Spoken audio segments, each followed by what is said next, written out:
Oltin davrim sahifasi. Assalomu alaykum. Biz Jamshidbek Halilov bilan chiroyli video qo'ygandik ancha oldin. 500 ming so'mlik voucher g'olibi e'lon qilindi. Buni Jamshidjon o'zi aytadi. Shunday. Assalomu alaykum, hurmatli Instagram do'stlar, Oltin davrim sahifasining obunachilari. Bizni Oltin davrim sahifasidagi konkursimizda g'olib inson Namangan viloyatidan Alisher Ismatullayev akamiz. O'sha inson bizning g'olibimiz deb topildi. Aslida bu konkursda hamma g'olib, lekin uni ichida bitta inson tanlash kerak edi. Biz Alisher Ismatullayev akamizni tanladik. Aka, g'oliblik muborak bo'lsin. Xudo xolasa topshiramiz sovg'ani o'zingizga.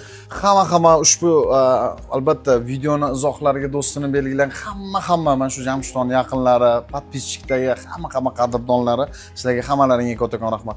Davom etamiz. Hali bundan ham zo'r o'yinlar, xudo xolasa hali Oltin davrim sahifasida. Kattakon rahmat.